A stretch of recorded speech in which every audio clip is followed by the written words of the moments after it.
예, 정답보다 함께 우는 영성이라는 제목으로 하나님 말씀 증가하도록 하겠습니다. 우물 안에 한 개구리가 살고 있었습니다.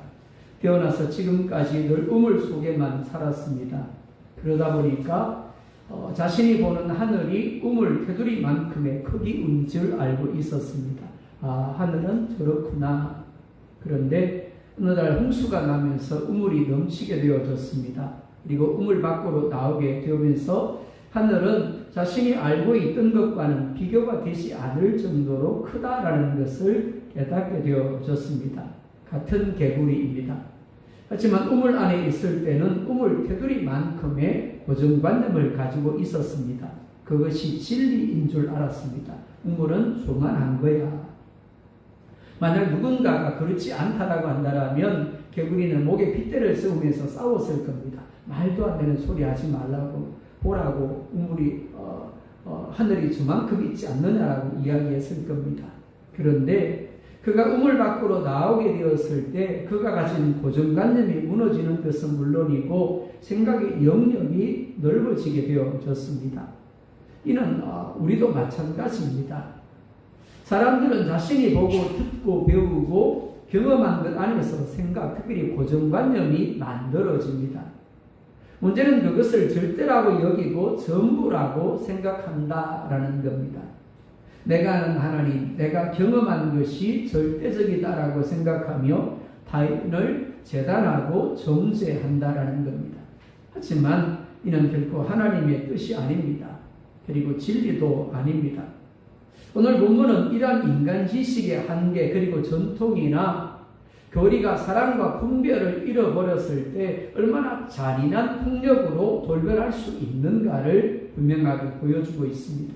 자, 첫 번째 같이 읽습니다. 시작.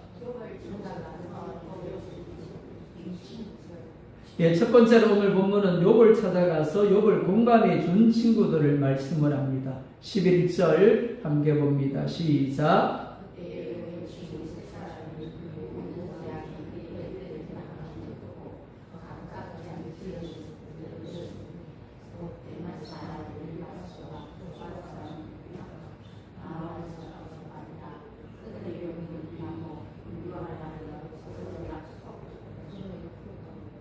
아멘. 앞서 살펴본 것처럼 욥은 한순간에 모든 재산을 잃었습니다. 재산만이 아니죠.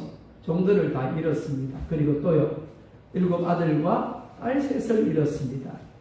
그리고 자기 몸에는 머리부터 발끝까지 심한 종기가 생겼습니다. 그로 인하여 낮밤을 가리지 아니하고 괴로움 때문에 기와 조각으로 몸을 긁어내려야만 했습니다. 이런 욥의 소식은 분명히 많은 사람들, 미리 욥과 가까이 지냈던 친구들에게 전해졌을 겁니다. 욥이 이랬다더라. 고난이 닥치기 전 욥과 가까이 지내던 친구들이 몇 명이나 되었을까요? 아마 정확히는 알지 못해도 많았을 겁니다. 그런데 11절을 보면 욥의 친구 3사람이 이 모든 재앙이 욥에게 내렸다함을 들었다라고 말씀을 합니다. 들었다라는 말, 단지 귀로 들었다가 아닙니다. 순종과 행동이 따라오는 것을 가리킵니다. 즉 그들은 들었고, 대만 사람 엘리바스는 에돔 지역에서, 빌닷은 아라비아 광야 쪽에서, 소발은 북부 아라비아에서 욥이 있는 우스 땅으로 나아갔다라는 겁니다. 여러분 지도를 보시면 우스 땅이 가운데 있습니다. 그리고 제 친구가 각각 전혀 다른 지역에서 우스 땅에 있는 욥을 찾아갔음을 알 수가 있습니다. 욥이 있는 우스 땅은 사막이 있는 지역입니다. 그러니까 당연히 고된 여정일 수밖에 없었을 겁니다. 하지만 그들은 오직 하나 어려움을 당한 욥을 위로해야 하겠다라는 마음으로 욥을 찾아갔습니다. 누가복음 15장을 보면 탕자의 비유가 나옵니다. 탕자가 아버지로부터 많은 유산을 가지고 있을 때는 주변에 수많은 친구들과 사람들이 함께하고 있었습니다. 그런데 가지고 있던 재산을 모두 써버리고 거지가 되자 그 누구도 탕자와 함께하려고 하지 않았습니다. 그를 돌아보며 그의 필요를 채워주는 이가 없었습니다. 그러다 보니까 돼지가 먹는 지엄 열매로 배를 채우려고 했지만 그마저도 여의치 않았다라고 성경은 기록하고 있습니다. 이는 욥의 경우도 마찬가지입니다. 성공하고 잘 나갈 때 수많은 이들이 욥을 찾아오고 욥과 함께 했습니다. 하지만 모든 재산을 잃고 자녀 10명이 하루아침에 몰살을 당하고 몸까지 흉측한 악창에 걸려서 벌어진 욥을 찾아가기란 쉬운 일은 아닙니다. 그러나 세 친구는 욥의 비고를 듣자마자 서로 연락하여 우리가 가서 욥을 위로하자라고 뜻을 모았습니다. 가까운 거리도 아닙니다. 평탄한 길도 아닙니다. 다만 욥을 향한 사랑의 마음이 있었기에 그들은 주저하지 아니하고 욥에게 나아가고자 한 겁니다. 수많은 사람들이 욥의 소식을 들었을 겁니다.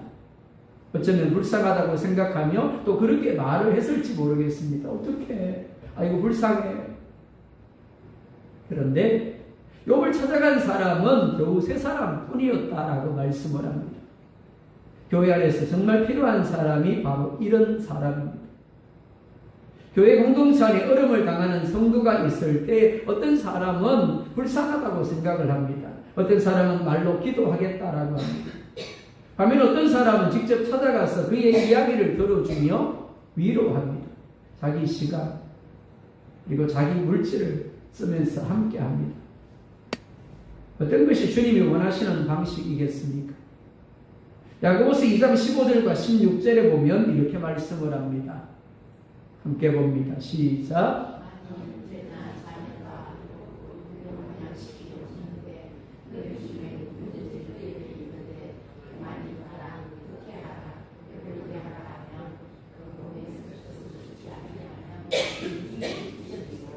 아멘. 배가 고픈 사람이 있습니다. 그리고 hul벗은 사람이 있습니다.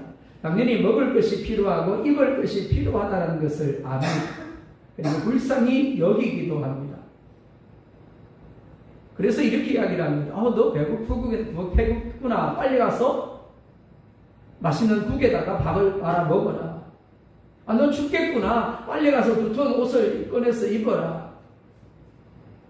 그리고는 실제로 먹을 것을 주지 않고 입을 것을 주지 않는다라면 무슨 유익이 있겠습니까? 괜찮다는 전화 한 통, 그리고 따뜻한 식사 한 끼, 손 한 번 잡아주는 것, 함께 눈물을 흘려주는 것, 그렇게 특별하거나 대단한 것이 아닐 수 있습니다. 하지만 고난 가운데 있는 사람에게는 그것이 하나님의 사랑으로 느껴지게 되어지는 것. 12절에 이렇게 말씀을 합니다. 12절 함께 봅니다. 눈을 들어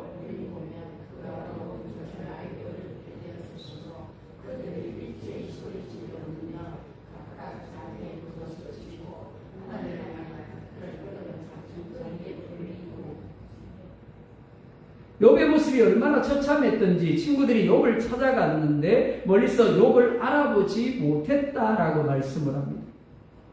그런 욥을 보면서 친구들이 어떻게 반응을 합니까? 이렇게 말씀을 합니다. 소리를 높여 울었더라. 한마디로 통곡했다라는 겁니다. 겉옷을 찢고 머리에 티끌을 뿌렸다라고 말씀을 합니다. 이는 당시의 사람들이 극심한 슬픔을 표현하던 행동입니다. 그러니까 그들이 진심으로 극하게 슬퍼했다는 겁니다. 성경은 욥의 친구들이 욥이 당한 고난을 이해하려고 했다라고 말씀하지 않습니다. 욥의 슬픔에 공감했다라고 말씀합니다. 누구도 고난 당하는 일을 온전히 이해할 수 없습니다. 하지만 공감할 수는 있습니다. 사람들은 누군가가 어려움을 당할 때 참 쉽게 이야기하는 경향들이 있습니다. 자, 한번 생각해 볼까요? 어린 아이가 넘어져서 무릎에 피가 납니다. 그러면 부모는 뭐라 그러죠? 자, 여러분들이 엄마 아빠예요. 여러분의 어린 아이가 넘어져서 무릎에 피가 납니다. 뭐라 그러셨습니까? 아마 이렇게 이야기했을 겁니다. 괜찮아, 괜찮아. 아이의 입장에서는 아프고 피가 나서 두려운데 엄마는 괜찮다라고 이야기합니다. 그때 필요한 것은 아이의 아픔과 아이의 두려움에 공감해 주는 겁니다. 많이 아프지. 고난당하는 성도를 보면서 하나님의 선하신 뜻이 있을 것이라고, 기도하면 다 잘 될 것이라고 이야기를 합니다. 물론 틀린 말 아닙니다. 하지만 고난당하는 사람에게 지금 필요한 것은 정답이 아니라 공감해 주는 겁니다. 선생님 얼마나 힘드세요? 선생님 얼마나 힘드세요? 그리고 함께 울어주는 겁니다. 교회는 고난당하는 사람에게 정답을 말해주는 공동체이기 전에 함께 울어주는 공동체가 되어야 합니다. 로마서 12장 15절에 이렇게 말씀을 합니다. 함께 봅니다.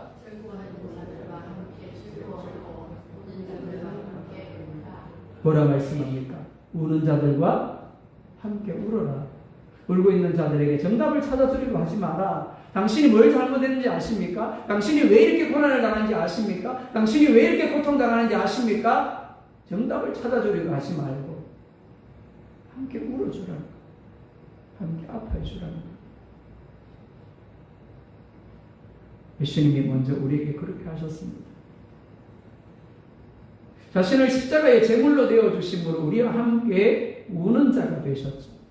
그리고 말씀합니다. 내가 너희를 사랑한 것 같이 너희도 서로 사랑해라.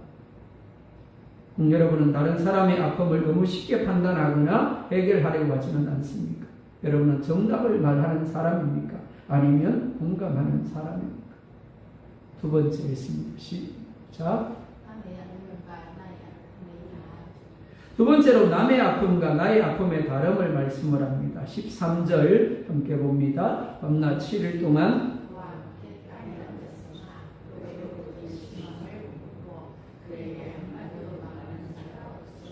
아멘. 욥이 어디에 앉아 있었다고 그랬습니까? 기억나세요? 잿더미 위에 앉아 있었다라고 했죠.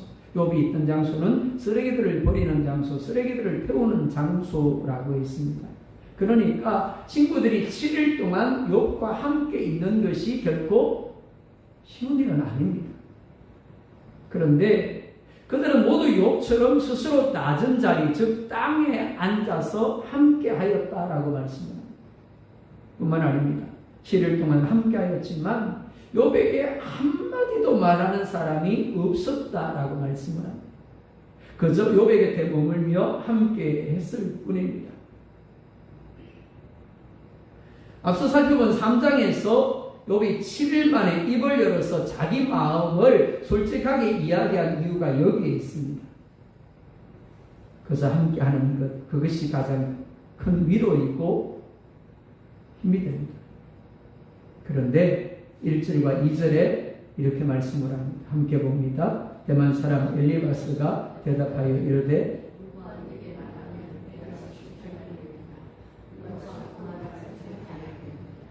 3장에서 욥이 뭐라 그랬습니까? 한마디로 말하면 이렇습니다. 친구들아, 나 지금 너무 힘들어. 나 지금 너무 고통스러워. 차라리 죽었더라면 내가 이렇게 아프지 않았을 텐데, 내가 지금 이렇게 고통스럽지 않았을 텐데.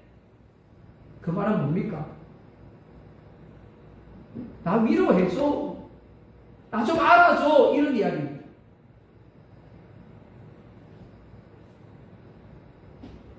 그런데 욥의 그 소리를 듣고 있던 친구들 중에 엘리바스가 입을 열어서 이렇게 이야기를 합니다. 네가 기분 나빠할 줄 알지만 내가 너는 참지 못하고 내가 말을 해야 되겠다. 그리고는 공감의 자리에서 내려와서 스스로 정답을 찾고 그 정답을 욥에게 이해시키고자 합니다. 3절 4절 함께 봅니다. 보라 전에 내가 여러 가지 사람을 훈계하였고 손이 늘어진 자를 강하게 하였고 넘어지는 자를 말로 붙들어 주었고 무릎이 약한 자를 강하게 하였거늘. 욥은 과거에 고난당하는 일을 보면 결코 가만히 있지 않았습니다. 그를 가르치고 그를 위로하고 그를 격려하고 그를 붙들어주고 그를 일으켜주었습니다. 힘내십시오. 주님이 함께 하십니다. 조금은 참으십시오. 분명히 잘 될 겁니다. 그랬던 욥입니다. 그런데 5절과 6절에 이렇게 말씀을 합니다. 똑같이 봅니다. 이제 일이 내게 이름에 네가 힘들어하고 일이 내게 닥침에 네가 놀라는구나. 내 경외함이 내 자랑이 아니냐. 내 소망이 내 온전한 길이 아니냐. 같은 하나님, 같은 말씀, 같은 상황입니다. 그런데 다른 사람에게 적용하는 것과 자기 자신에게 적용하는 것이 다릅니다. 다른 사람이 당한 고난에 대해서는 잘 될 것이라고 힘을 내고 용기를 내라고 하던 욥이 정작 자기 자신이 당한 고난에 대해서는 힘들어하고 놀라고 두려워하고 있는 겁니다. 누구보다 하나님을 경외하고 온전한 길을 걷는 것을 자랑하던 욥이었는데 지금은 그런 것들이 온데간데 없는 겁니다. 사실 욥만 그런 것이 아니죠. 우리 역시 다르지 않습니다. 목사님 저도 마찬가지입니다. 다른 사람이 고난을 당할 때는 위로하고 격려하며 잘 될 것이다 라고 위로하지만 정작 자기 자신이 고난을 당할 때는 욥처럼 힘들어하며 탄식을 합니다. 무엇이 문제일까요? 말씀을 들을 때 많은 이들이 1인칭으로 들어야 하는데 그러지 못하는 것을 볼 수가 있습니다. 즉 자기 자신에게 주시는 말씀으로 들어야 하는데 말씀을 들으면서 자신에게는 적용하지 못하고 다른 사람에게 적용하는 겁니다. 맞아, 아무개 집사에게 꼭 맞는 말씀이야. 내 남편이 꼭 들어야 하는 말씀이야. 교회를 다니고 수없이 예배하고 말씀을 들을지라도 자기 자신에게 주시는 말씀으로 듣지 못하면 그래서 자기 자신에게 적용하지 못하고 늘 다른 사람에게만 적용하면 아무리 말씀을 들어도 자신에게는 유익이 없습니다. 마치 그 예배 시간에 나 혼자만 있는 것처럼 그래서 하나님이 나에게만 말씀하시는 것처럼 들어야 합니다. 그리고 나에게 적용해야 합니다. 무엇보다 들은 말씀이 내 마음 안에 살아 있게 해야 됩니다. 그래서 그 말씀이 내 생각을 움직이고 내 가슴을 움직이고 내 손과 발을 움직이게 해야 합니다. 즉 말씀이 내 생각에 내 감정에 내 말과 행동에 습관에 인박혀서 체질이 되게 해야 되는 겁니다. 그래야만 다른 사람을 가르치고 위로했던 그대로 나에게도 동일하게 적용이 되어지는 겁니다. 괜찮아, 괜찮아. 다윗이 뭐라 그럽니까? 내 영혼아 왜 낙심하는데? 여호와 하나님이 살아계시잖아. 여호와 하나님이 너희 구원자잖아. 여호와 하나님이 너희 반석이잖아. 여호와 하나님이 너희 방패잖아. 말씀이 살아있는 사람은 그렇게 반응하게 되어지는 겁니다. 말씀을 자기 자신에게 적용한 사람은 그렇게 반응하게 되어지는 겁니다. 힘들지 않는 게 아닙니다. 탄식하지 않는 게 아닙니다. 힘들지만 탄식이 쏟아지지만 이내 자기 자신을 향하여 권면하는 겁니다. 하나님이 살아계셔. 하나님 함께까지 선을 이룰 거야. 그러니 조금만 더 참자. 조금만 더 견디자. 조금만 더 하나님만 바라보자.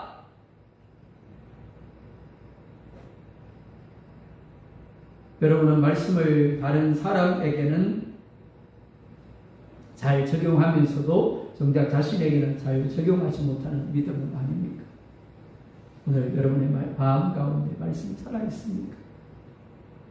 그 말씀으로 여러분들을 권면하고 있습니다. 세 번째 함께 봅니다. 시작. 내가 가진 상식이 절대적인 정답은 아니다라고 말씀을 합니다. 7절에서 9절입니다. 시작.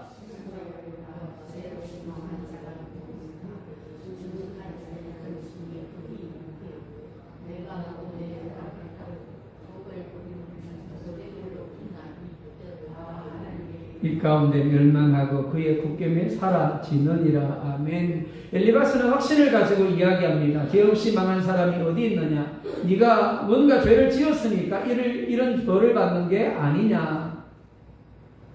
이를 인과 응보의 원리라고 합니다. 콩 심은 데 콩 나고 팥 심은 데 팥 난다라는 이야기입니다. 착하게 살면 복을 받고 악하게 살면 벌을 받는다라는 겁니다. 인과 응보가 틀린 말은 아닙니다. 하지만 우리의 삶에는 이 인과 응보의 원리만으로는 설명 안 되는 일들이 얼마나 많이 일어나는지 모릅니다. 지진이 일어납니다. 홍수가 일어납니다. 기근이 일어납니다. 갖가지 사고들이 일어납니다. 그런데 그런 일들로 인하여 희생한 이들이 과연 죄가 많아서 벌을 받은 걸까요? 어떤 사람이 길을 가다가 강도를 만났다라면 그 사람이 죄를 지었기 때문에 벌을 받은 걸까요? 단지 인과 응보의 원리로는 설명이 안 되는 것이 사실입니다. 반대로 악을 행하는데도 불구하고 여전히 잘 먹고 잘 사는 사람들이 얼마나 많이 있습니까? 하박국 선지자가 탄식했던 이유가 바로 여기에 있습니다. 의인은 고난을 당하고 악인은 형통했기 때문입니다. 어떻게 그럴 수 있느냐라는 겁니다. 엘리바스는 자신이 알고 있는 인과응보라는 원리로 세상에서 일어나는 모든 일들을 판단하려고 합니다. 욥아, 네가 그냥 고난당한 줄 아니? 죄를 지었으니까 그러니까 고난당하는 거 아니냐? 벌을 받는 것 아니냐? 그런데 이는 마치 우물 아래 있는 개구리가 하늘을 보면서 하늘의 크기가 우물 테두리만큼 된다고 주장하는 것과 똑같습니다. 세상에서 일어나는 갖가지 현상들은 단지 인과응보의 원리만으로는 다 설명할 수가 없습니다.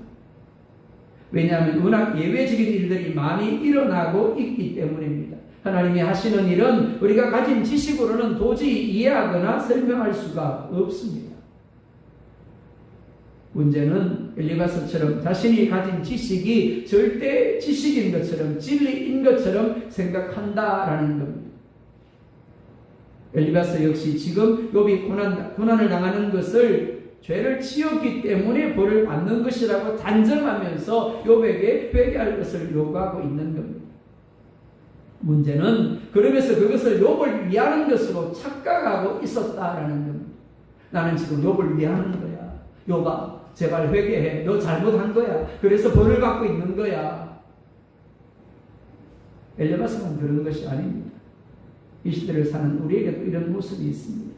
내가 가지고 있는 지식과 생각이 절대인 것처럼 여깁니다. 그래서 나의 우물한 개구리 지식으로 다른 사람의 상황을 쉬이 판단하고 가르치려고 합니다. 그리고 자신이 원하는 방향으로 나아가게 하려고 합니다. 문제는 그러면서 그것이 상대방을 위하는 것으로 여긴다라는 겁니다. 상대방은 죽을 것 같은데 그것이 옳다고 여긴다라는 겁니다. 이는 사랑이 아닙니다. 그리고 겸손도 배려도 아닙니다. 참 지식도 그리고 위함도 아닙니다. 바리새인적 교만일 뿐입니다. 우리가 이해할 것은 우리가 결코 이해할 수 없는 영역에 대하여 이해한 것처럼 쉬이 입을 여는 것이 아니라 묵묵히 그와 함께하며 그를 위하여 하나님께 기도하는 겁니다. 하나님은 우리가 아는 것 그 이상의 예외성을 가지고 일하시는 분이기 때문에 우리가 쉬이 이렇다 저렇다 판단하거나 이야기할 수 있는 분이 아닙니다. 세상과 하나님의 섭리는 내 좁은 머리와 공식 속에 다 들어가지 않습니다. 엘리바스처럼 네가 죄가 있으니 벌을 받지라는 식으로 아픈 사람을 정죄하면 그것은 정말 잔인한 칼질입니다. 내 좁은 잣대를 내려놓고 결코 이해할 수 없는 하나님의 크신 신비 앞에 고개를 숙여야 합니다. 꼭 내가 아는 좁은 지식으로 다른 사람의 아픔을 쉬이 판단한 적은 없습니까? 나는 위한다고 했는데 정작 그것이 다른 사람에게 아픔을 주는 것임을 여러분 생각하고 있습니까?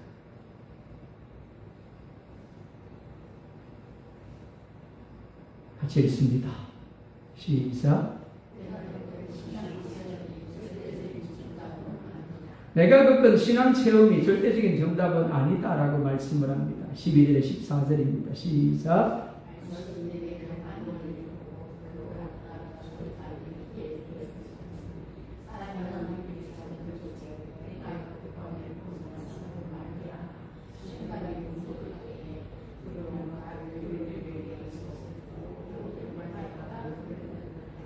아멘. 엘리바스는 깊은 밤에 환상을 봅니다. 영이 스쳐 지나가면서 살갗에 털이 곤두서고 뼈마디가 끌릴 만큼 압도적인 신비적인 체험을 하게 되어졌습니다. 대단하지 않습니까? 그러니까 그는 분명히 기도의 사람이었을 겁니다. 그러면서 17절에 그 영이 들려준 음성을 이렇게 이야기를 합니다. 사람이 어찌 하나님보다 의롭겠느냐? 사람이 어찌 그 창조하신 이보다 깨끗하겠느냐? 뭐 물어볼까요? 틀린 말입니까? 맞는 말입니까? 맞는 말이죠. 그 어떤 사람도 하나님보다 의롭거나 깨끗할 수 없습니다. 문제는 엘리바스가 자기 주장을 옳다라고 증거하기 위해서 자기가 들은 하나님의 음성을 어떻게 해요? 악용하고 있다는 겁니다. 내가 밤에 기도하다가 환상을 봤는데 영이 내게 이렇게 말씀하셨다. 그러니까 너는 입 닥치고 회개나 빨리 해라. 우리가 신앙생활을 하면서 정말 조심해야 될 함정이 바로 영적인 교만입니다.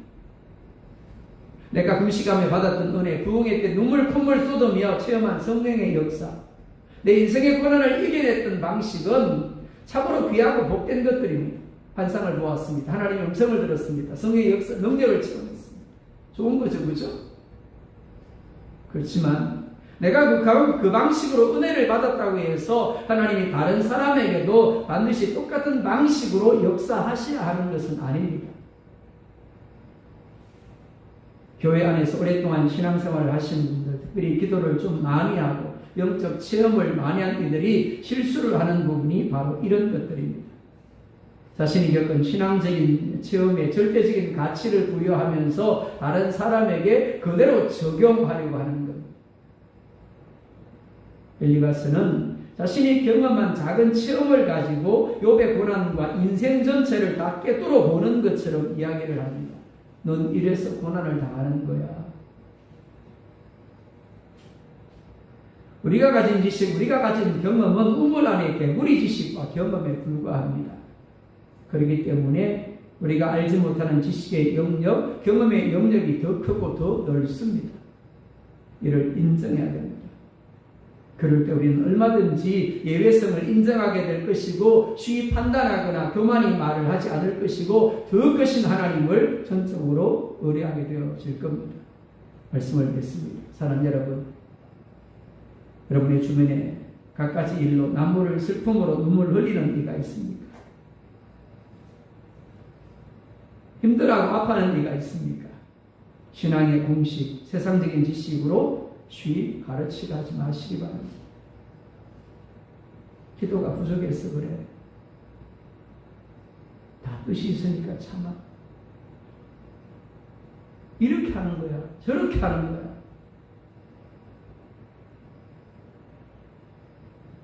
정답을 찾아주기보다 욥기 이상의 친구들처럼 다가가서 곁에 단지 머물러 주십시오.